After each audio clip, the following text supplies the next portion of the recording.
Start the recording. Good afternoon and welcome to the PASS Virtual DBA Chapters presentation.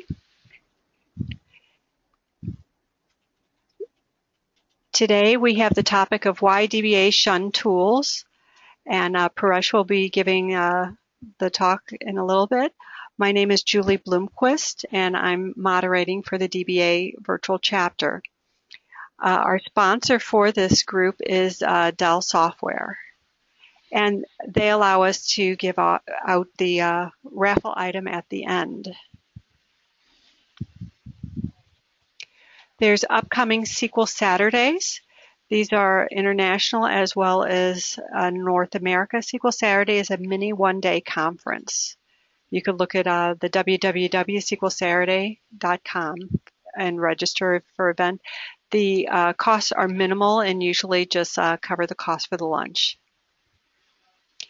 If you are planning on attending the PASS Summit in 2015, you can save $150 right now if you use the discount code VC15FPS6.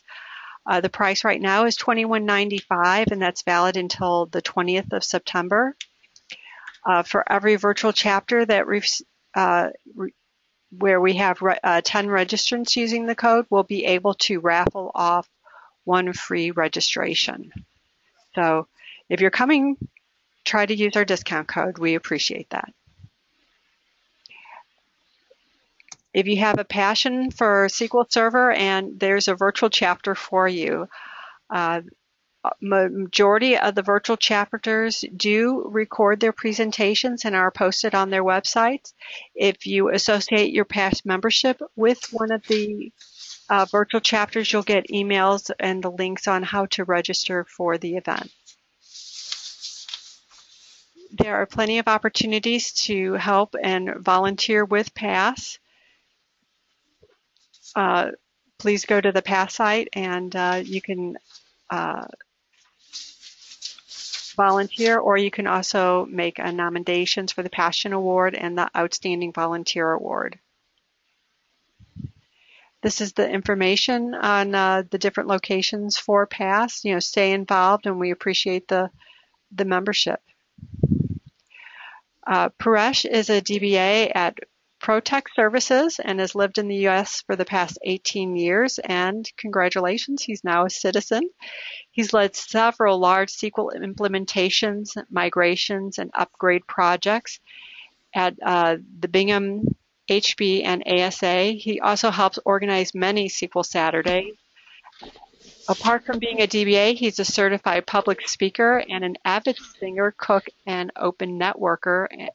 I didn't realize you did stand-up comedian as well. Wow. You should know that the moment you see my slideshow. He teaches public speaking, debating, and group discussion skills and mentors children around the globe, which is just wonderful. So, Prakash, I'm going to change the presentation over to you. And, well, one second. It looks like Shamit is on. Shamit, are you there? Yes, can you hear me? Yes. So prior to Paresh, we are going to have a brief presentation by Shamik Ghosh you're with Microsoft, correct? Correct. I'm with the SQL Server engineering team at Microsoft. Okay. I'm sorry, Paresh. So let's do this real quick. So I've made you the presenter. Sure. Thank you. There's nothing really that I'm going to present. I will only talk for 2 minutes, and I'll then hand it over to Paresh. So, hi everyone, I'm Shamik. I'm a program manager with the SQL Server engineering team, and the only reason I'm here today is to let you know that the SQL Server engineering team is running a high-velocity planning program where they're talking directly to customers. The engineering team itself is talking directly to customers to gauge their feedback around upgrades and their migration experiences going to the later versions of SQL Server. My only intent here is to make sure that you as customers, you have an open channel with Microsoft and the engineering team, and I'm hoping by the end of this meeting, I get to talk to at least 40 of you over a 30-minute call, and based on how our call goes and what problems you have with SQL Server and upgrade and migrations, we'll be willing to fly you out to Redmond for a one-day trip where you meet with us face-to-face and you share your pain points, and we can then decide how best we can help you eradicate those. So I will send a short survey to Julie, and she can send it out to the audience. Please feel free to take that, or send me a mail directly. My email is shamikg@microsoft.com, and I'll send it out to Julie, and she can share it out at the end of the presentation. And that's all I had to say today. Handing it over to Paresh. Okay. Thank you. That was short. DB could have done that. Okay, one sec. Okay, Paresh, you should be Ready to go. There we go. I can see it. Cool. So we have roughly 75 people. That's not bad. So anybody who has not had their coffee, this is the time to go and get it, because this can get pretty drowsy. So hi everybody. As Julie said, my name is Paresh Motiwala, and I've been a DBA for almost 18 years, and now I work as a DBA manager at Product Valuation Services. And chances are, if you have a house, we have the appraisal value and the appraisal details in my database here. That's what I do. Then let's get on. So why did I choose this topic? So the problem I have found was that DBAs really like to be very happy within their own miseries. They don't like to step out and do something that will make their lives easier. And maybe a couple of you are okay with it, but I have met more than 2,000 DBAs at least during my various talks at various SQL Saturdays around the globe. And every time I talk to them, I said, okay, well, how are you monitoring your SQL database? Oh yeah, I wrote a 48,000 line script, and then every day we run this script. And I'm like, really? And why can't you use the tools by vendor 1 or vendor 2? And they really don't have any answer, which would be good for a logical DBA. So I thought, why not highlight those pain points and see whether you guys are happy going home early, or you still like to be in your cube till like 10 p.m. every day. So let's start. Okay, so this is my contact information, and whatever I've done in the past, good, bad, ugly, is all over here. And yes, I'm an open networker. We also have a Facebook group called SQL DBAs, by the way. So if you want to join that, a lot of really wild guys there, including myself. So feel free to connect. That's me on the radio. I was singing a couple of weeks back. That's my family, my daughter who is in the second year med school, and that's me speaking at the PASS SQL rally in Copenhagen in March. And my topic at the time was database forensics. And I run a small company called Circles of Growth, where, as Julie alluded to, I teach and coach children in the art of leadership and public speaking, group discussions, and everything that goes. I even mentor a couple of DBAs over here in the Boston area to just stand up and talk, so that you don't see the same exact speakers year after year, 6 months after 6 months. And I was actually able to encourage and inspire a Russian gentleman, and who is now actually doing superbly well by doing in-depth presentation on his topics. So let's go on to the next one now. So how many of you have played the Family Feud? Okay. So the question in the Family Feud is, why not use tools, right? Okay, so anybody have answers for that? You can use the chat room to give me the answers, and I will select them over here. Can we have somebody typing in some answers in the chat room, please?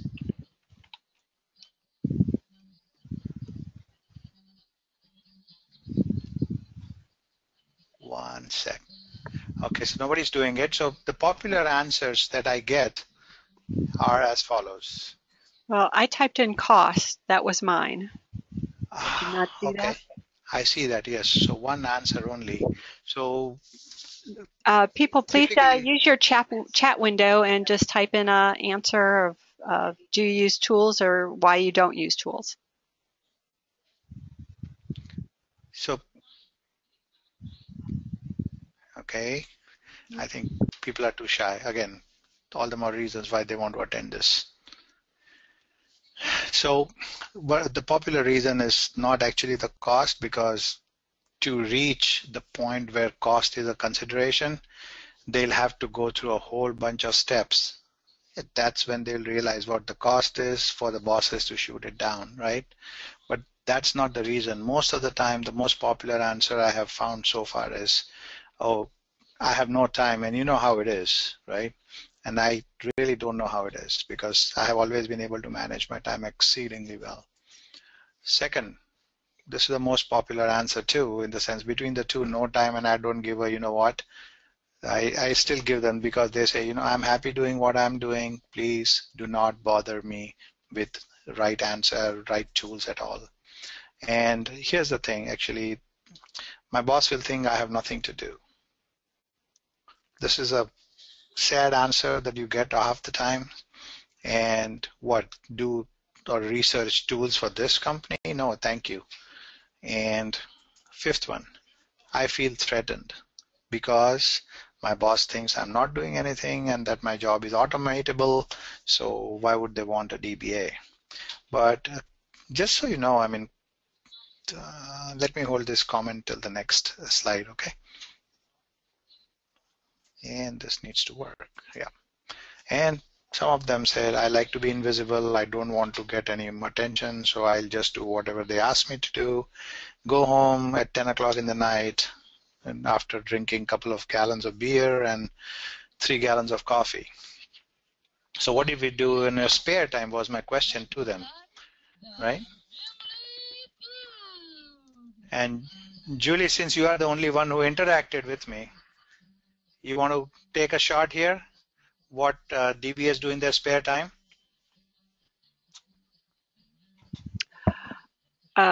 Read technical One, books. 2, 3.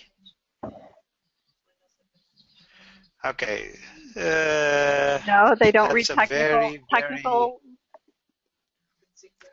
No, seriously, the most DBAs that I came across, they don't like to read books like that. They are much happier just researching a specific problem at a specific given point in time on the internet. So play video games was the least popular answer. Watch movies. What spare time? That was the other answer. These are the people who go home at 10 o'clock, by the way. So watch TV. Again, the same exact thing. So what was happening is, what my observation in this is, that they chose not to invest any time at all for their career enhancements. Otherwise, they would have done much better with the time. And because they now have some tools, they can go home early and possibly even become a manager one of these days, right? So what we'll do is today, we'll just go through the types of DBAs, and this is where I'll allude to something that one of the Microsoft engineer who was there a couple of years ago in Boston, and he made a very, very sad announcement, and which actually shook me totally out of my seats. So we'll talk about that, and then what are the typical tasks that each of these kind of DBAs actually have for them, and if you were one of those people, how would you go about doing those tools, or what tools would you select, what tools do you use, why not, and so on. How do you go about researching the tools, right, and budgeting for it too. What is your corporate philosophy about tools, right? And generals, like for shunning the tools, this is actually a video. I don't know if Julie did send this out, but I would really appreciate if you can see that video. It has been shot with a very good friend of mine from my previous job, and mind you, he's not a DBA, but he has acted out the script awesome, and you will really love that video. So I'll definitely, if not, shoot me an email. You already have my contact information, and I will send you the YouTube link for that. Okay? And then we'll end, summarize with whatever we just spoke about, right? And then if you have any questions, answers, bouquets, brickbats, we'll take care of them. So let's see. Types of DBAs. But typically we had, in good old days, we had two types of DBAs, right? And now we have a third type, which is basically a hybrid of this, because increasingly, if you look at the job postings for a DBA, they want a DBA who is both a developer and an administrative DBA. So this kind of goes very well with the observation that this Microsoft engineer, I really forgot his name, but he was in Boston and he made a very acute observation, and he said that within 5 years, almost all administrative DBAs will fail to exist or they'll become dinosaurs, because more than half your infrastructure is now going into the cloud. The other half are very small, whereby they can actually have a DBA who can also do a bit of development work. So a combination of that with an increasing movement towards BI and development is what is going to happen. So each of these have a different set of tools for themselves, and you will be amazed how many different types of answers you get. And you can actually have an introspection yourself too, as to what is happening with the tools, and why don't you use the tools, or why don't you spend enough time to get the tools on. So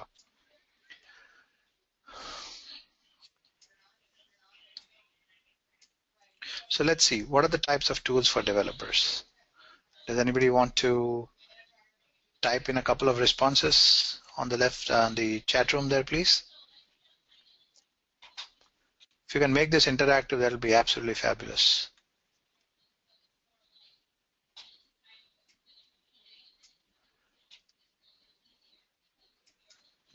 Still nobody. Okay, so this is what typically the tools that you could be looking for. Source code kind of thing, like a source safe or foundation server or TeamCity or whatever you want. How many of them are still using it?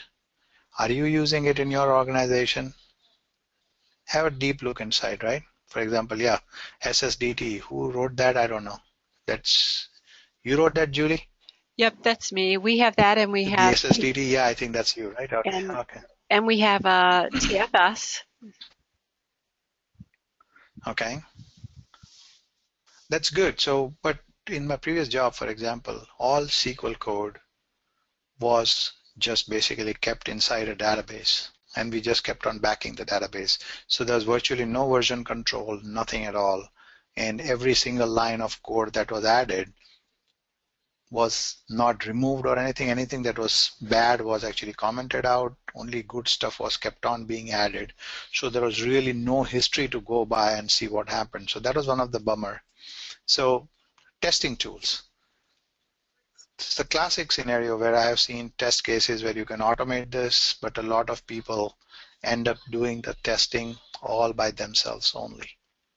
And that is when I would say, okay, how about Mercury or any of the testing tools that you have?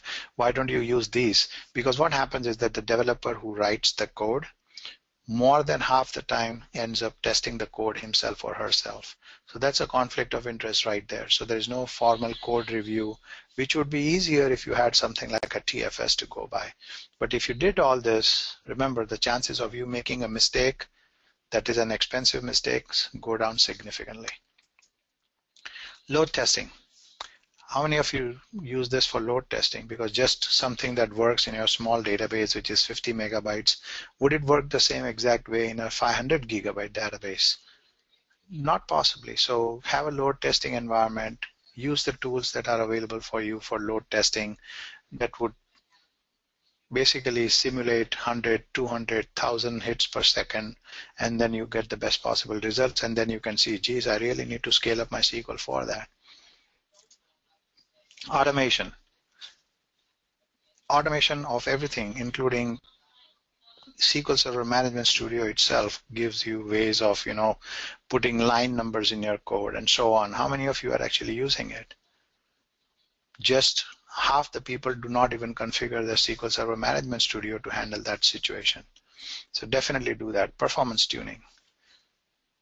Who uses tools provided by the vendors? I mean, for example, I did that a lot. Although I was not a developer, but I would still do that. And as you will see in the next, on the other side of the slide, that performance is also a problem for the administrative DBA. Now, in one of the previous jobs, we had 95% of our applications were third-party applications. And we had consistent problems with performance. So what can we do? We could not really do anything ourselves except throw more hardware at it. But then that is not always the solution. So we were researching as to what to do with these kind of problems, because if you can actually tell the vendor this is the stored procedure where you are running into a problem, but they will be able to fix it, but they cannot send you the fix, because then you will not be at par with the other customers that they have.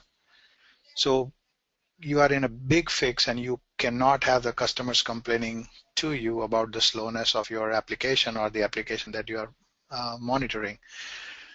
So we went out and guess what we did? We actually found a database caching software, and we used that database caching software, and the performance was actually improved by pretty close to 50 to 60%. So the code that would typically take like 1.5 minutes to run is now suddenly giving you results in 30 seconds without absolutely making any changes in the code itself, because we were not capable of making the code changes because they were not our code. So in a case like this, go ahead and use performance enhancing drugs, so to speak, or database caching software. They come with some limitation, but for 99 times out of 100, these limitations are something that you can very easily surmount. Now, let's go to the next one. The types of tools that a DBA can use, for example, backups and restores, right? I had a job offer from a company here in Boston, and it's a great job offer, but they said, okay, why don't you go ahead and talk to the CIO? Definitely it's just a formality thing. And the lady asked me, what sort of scripts do you write to back up and restore your databases? And I asked, how many databases do you have? Oh, we have only about 60 databases. Now, mind you, I used to control 800 databases or 1,000 databases at times.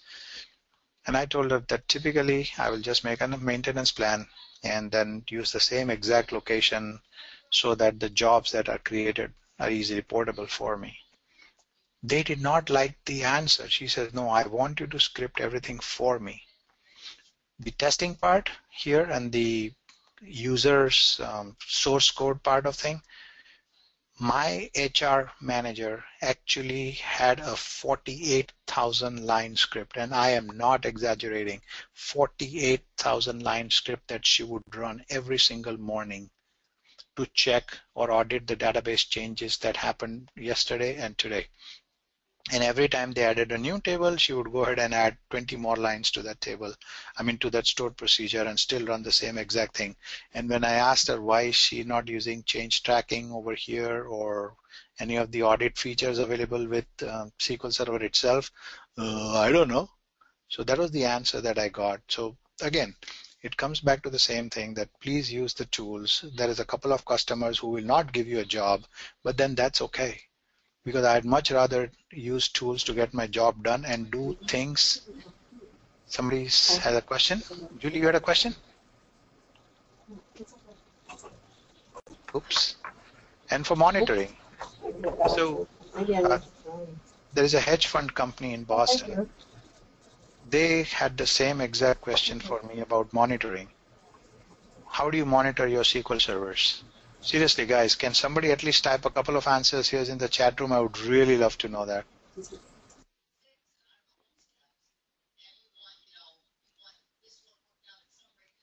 3, 2, 1, go. So not many actually, that I didn't see anything, but for monitoring, we use ready-made tools. For example, we had Idera, now I'm using Redgate, and so on, right? There are so many of these tools available in the market that help you monitor. But in this particular hedge fund company, they said, no, this brand of product doesn't do this small thing, and that is why we are writing our entire monitoring software ourselves. So guess what?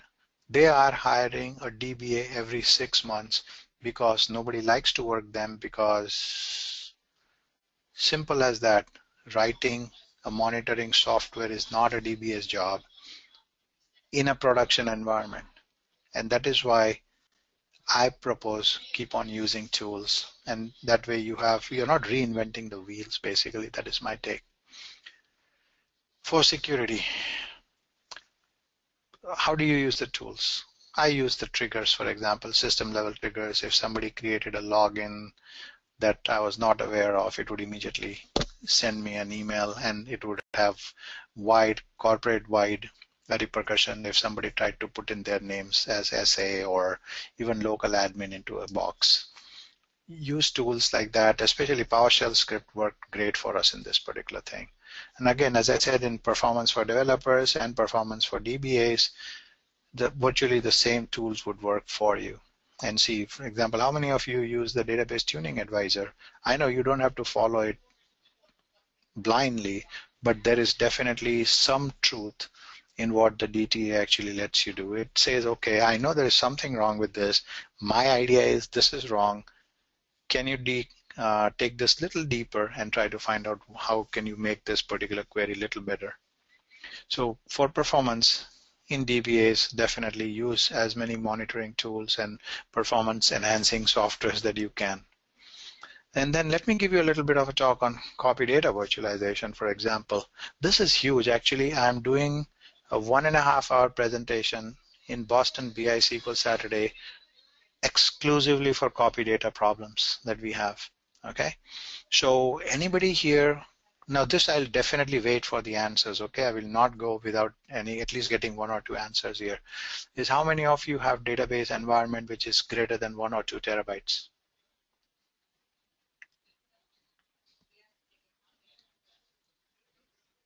Come on, come on. Just show of hands. 1, 2, 3, 4. Wow, people are really quiet today. Okay, so what happens is that in any environment, whether it's Exchange, it is SQL, it's Oracle, it's a VM, it's MongoDB for all you know, or DB2 or SAP or whatever you have, in production, you will always keep on taking backups. And without backup, you don't have a job, okay? So you do keep on taking backups. Now just imagine, okay, and I'm not kidding you, please pay very careful attention to this. If your database is 1 terabyte, chances are you are taking at least once a week, you are taking a full backup. And if you are in finance industry, you are basically stuck with at least 10 years worth of data. So 52 terabytes of backups a year multiplied by 10, which is, I don't even know how many, 520 terabytes of data just there, okay? Plus the transaction logs that happen and the differential backups, let's say 25% more. So you're already talking of 1 petabyte of data per 1 terabyte database that you have. Can you imagine what amount of money it takes to have that kind of backup available to you all the time? Now, this is one aspect of the problem, is the storage of the backup, right? Now imagine these backups are either taken to a tape or you copy it over to another server using your network resources. So 1 terabyte backup being copied over to a different server, whatever time of the day, it is going to bring your network down, or it is going to affect it very severely, and production can suffer because of that. So that is the second issue that you have a problem with. Now let's bring it to the third level, and this is the most stunning part of it, is providing that same 1 terabyte database to QA, UA, development, testing, integration, say 5 environments. You will have to provide for 5 terabytes of space to go ahead and create so that they can work in their own little environment. So can you imagine how much you have already spent? You already spent 1 petabyte for a 1 terabyte database. Now you have to not only restore this database over the network, but you'll have to spend a lot of time being able to do that. Whereas with this new technology of copy data virtualization, for example, which I strongly recommend that you please go ahead and research that. If you want to talk to me about it, my contact information is already there.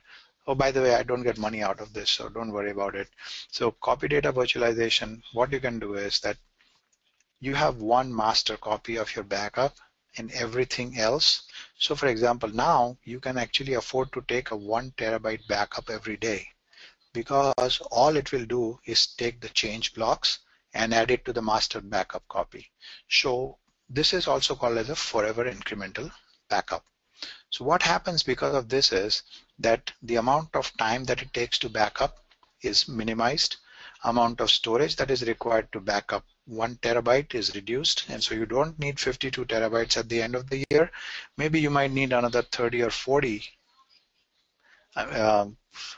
percent of what your original database size is. So from 1 terabyte, maybe you need 2 terabytes max. Okay, so that is the second option. Now comes the beauty. If you have to present this production copy to 5 environments, it takes you exactly 5 minutes if you have a virtual copy. Can you imagine yourself watching Netflix, for example? In Netflix or in Comcast, when you're watching an on-demand movie, what do you think is actually happening? What is really happening is copy data virtualization at its level best. So what is happening is they have one golden copy of the backup of that movie. And when you request an on-demand movie, guess what? You are actually getting a virtual copy of that movie, not a real copy. So as a result of which, the network bandwidth has gone down for the use. By the way, anybody know who is the highest user of network bandwidth in USA? Anybody wants to type in their answer? Julie, you want to take a shot, my friend? YouTube? Not really. It's Google? Netflix. Oh, Netflix. Netflix. Oh. Yeah. Believe it or not, it's Netflix. So with this technology now, they have been able to cut down their consumption of network bandwidth so drastically that it's not even funny. So what copy data virtualization essentially has done is that it has knocked out approximately $55 billion worth of storage industry's revenue. $55 billion, that is with a B. So that is the advantage of having copy data. So if you are a DBA, I would strongly suggest look for these kind of tools for yourself, and that will make your life significantly easier. On to the next one. For automation, deployment. I mean, I was at Redgate in a city. I don't, again, get money out of this, but Redgate in a city, if you have not attended any of these, Grant Ritchie is absolutely fabulous, and he talks about continuous delivery and how you can use automated deployment of your SQL code, for example. Absolutely fabulous, and these are kind of tools that you can definitely go ahead and adopt in your organization to keep on automating stuff and thereby giving you a little more time, which you can use to do a little more research for better tools. Okay, let me go on to the next one now. How do you go about researching the tools? Need-based, right? That's the first thing. You have a need, you do it. Anybody here actually hear a topic called airplane effect? Julie, have you heard that? No, I've not.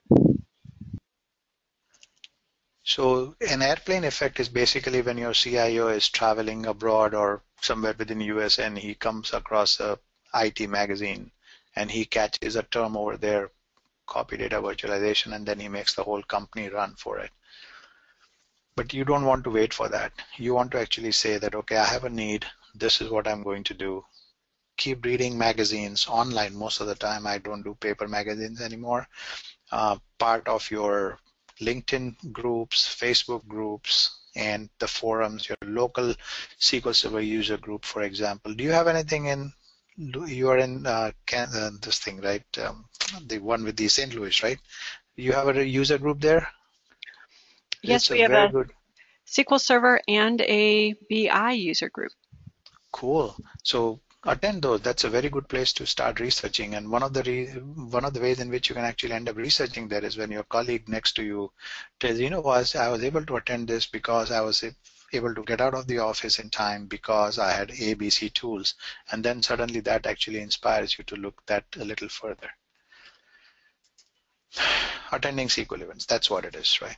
And then attending vendor events, as I said, something like if it's a company that is having you an online webinar, for example, I have attended so many of these online seminars, and then we have some exhibitions here. They're like afternoon lunchtime cruise of the Boston Harbor, and they have like 10 vendors at the same place. Attending things like SQL Pass, where they have 100 vendors sometimes, or 50 vendors. All of these vendors are there because they add value to your life. Networking. Keep meeting your DBAs. Keep on saying hello. I have actually a special presentation just for business networking for DBAs. Okay, so if you can attend that, this bullet number 6 will be easy for you. It's not that tough, believe me. You can actually get out of your cube and say hello to people. So how do you plan for tools, for example? Okay, this will be quick too. So first, run it by your boss. If your boss says no, you're screwed, but then at least you have it in writing that he said no, not to research this tool. But if he says yes, yeah, I like the general idea, give me some more meat and potatoes with it. So what you do is go ahead, download a trial version, evaluate it, right? And what is CBA? It's cost benefit analysis. So if you are able to save, say, about 2,000 working hours between 3 or 4 people in a year, which means you are essentially saving like a DBA salary, which could be anything between $60,000 to $100,000, for example, and then that is a lot of money, and your boss looks good. Sadly, you don't get a part of that as a commission or a bonus in your pay slip. Once you evaluated yourself, then organize a proof of concept. And how would you do that? Basically, get all the business owners, your boss, your IT departments, various of them to come and witness this proof of concept. And then they say, gee, this is not so bad, after all. And once they like it, then you put it into a budget. So you can see typically these kind of things run into like almost a year-long project. And that is why you will also see a lot of these vendors who approach your bosses and yourself. They stick around with you for 1.5 to 2 years before they give up on you. Is because if they have missed 2 budget cycles, chances are you are never actually going to buy it again. So they don't even follow up on you. But definitely go ahead and raise it as a budget, because some of these products that we want to buy or tools that we want to buy to make our lives easier, more accurate, and faster, you definitely will need to spend at least $5,000 to $10,000 at least, and that means it's a budgeted item. So definitely do that. Then purchase it, and then make it as a project plan, how to implement it, and so on, right? So does your boss or your organization support use of tools? As I said, one of my organizations, which was sadly they didn't do it. If they're not doing, talk to your bosses about it. Do they let you budget these tools on your own? I could. I'm sure if you can make it as a solid business case, and that is something that you really want to learn also, is how to not just go and tell your boss, I want to buy this, it costs $10,000. Go ahead and make a serious budget case for it. That is how you get your jobs done, right? Third thing, a lot of these organizations will buy the product without even talking to the DBAs. Oh, geez, what, I saw it in the airplane. As I said, the airplane effect. They'll make the whole organization run for it. We had a case where we used a technology called K2. Seriously, that is exactly what it was called. It's called K2. And what it did was essentially create a workflow based on some complex C++ and Ajax and all that stuff that you cannot even imagine, or at least I can't imagine. And as it turned out, it was a great tool, only we couldn't use it. And the project was doomed to fail from the very beginning because the CIO had decided that he wants to use this technology without asking any of the developers whether it's really worth it or not. So always 1% or 2% of your time in your work life, keep it aside for using tools and or researching the tools. That's the best advice I can give you. So what is the general psych for shunning the tools? This is where I would have played the video, because if this is in person, you would have loved to see the video. I can't get the sound across to you, but please, please, please do watch the video. Julie was kind enough to send you the link over here, and you will see how a lot of DBAs behave. I wish seriously that you are not one of them. So let's see the summary, right? What we talked about today. So today, like first, we spoke mainly about what types of DBAs we have, what different types of tasks they have, and what tools can make your life easier. I didn't give you specific names because I was trying to avoid as many vendor names as possible, but you generally get the idea that you have so much scope for using tools in every walk of your life, right? That would make your life easier. Misconceptions about tools, definitely, that, it makes the boss feel like you are not doing any work, and it's only a cost center, IT is only a cost center, and DBAs are there only basically downloading movies and drinking a bunch of coffee, but nothing else. So tools is something that is very easily misconstrued. And the interview with the DBA, which I was hoping I could have shown here, but no.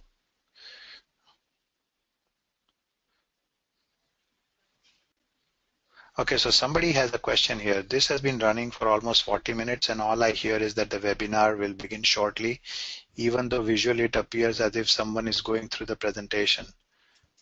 Julie, do you know what that is, or? No, we don't know what's occurring. Some people can hear fine and others can't. The presentation is being recorded and will be posted on our website. Okay, so does whoever the gentleman who asked the question, please, I am so sorry for this trouble, and I hope we'll actually do a little more research into this, and hopefully if you need this, you can feel free to call me. You already have my contact information there, okay? So we also researched, we also spoke about how to research the tools, how to budget for it, how to plan for it, what is the proof of concept, work with your bosses to let them know that use of tools is actually going to make him or her look better, and that's what is going to win the most possible thing. Of course, SQL Server is great. Now, if you have any questions, can you start typing them? Because whatever I wrote to you is out of sheer experience. It is not something I read in a book. So if you have any questions, feel free, and no question is bad, no question is stupid. So please feel free to ask any question at all.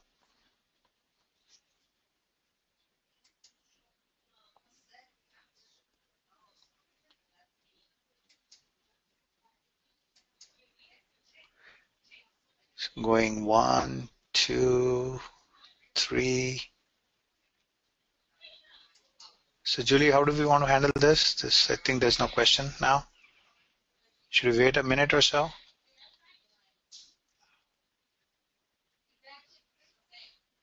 I have a question over here from my office mate. She wants to know if there are some tools that will check for backup status. Are the databases being backed up?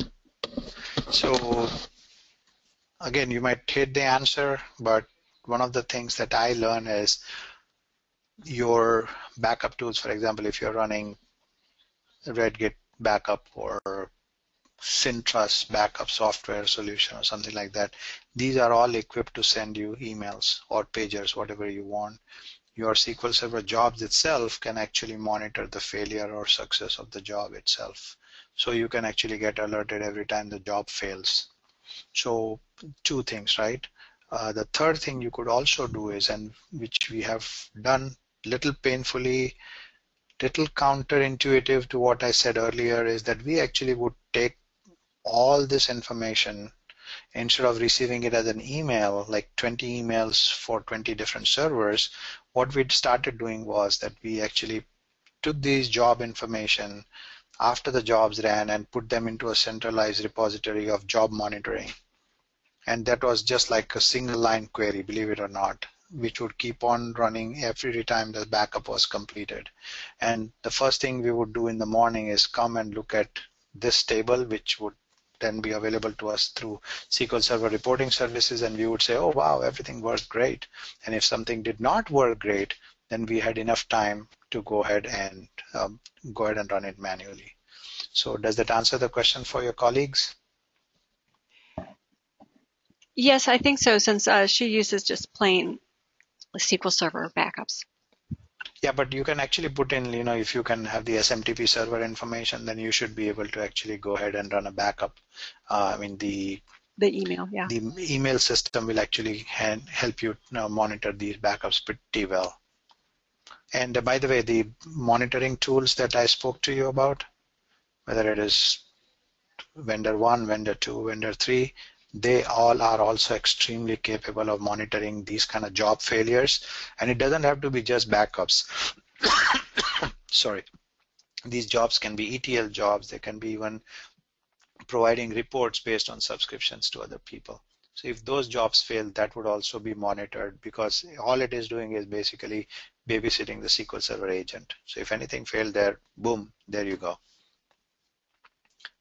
Any other questions?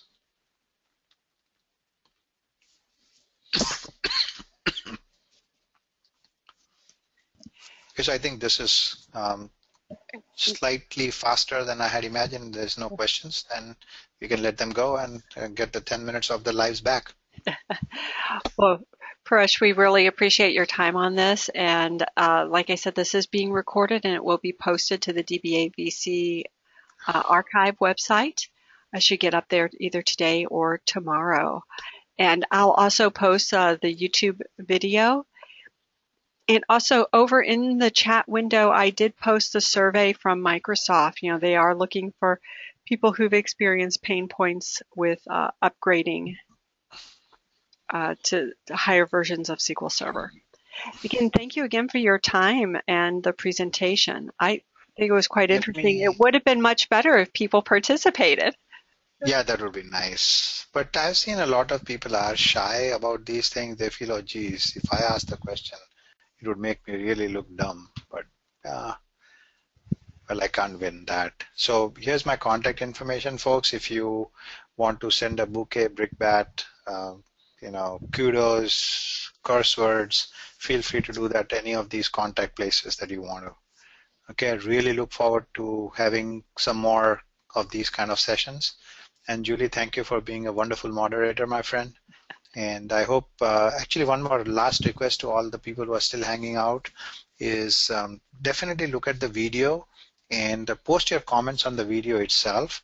I might actually re-record it with a slightly different background and so on. So if you can give me a feedback on that video, I'll really appreciate that. Okay, so thank you, gentlemen, and have a wonderful remaining 6 weeks of summer. Thanks, Paresh. Thanks. We appreciate your time for today. Bye. Cool, thanks, bye.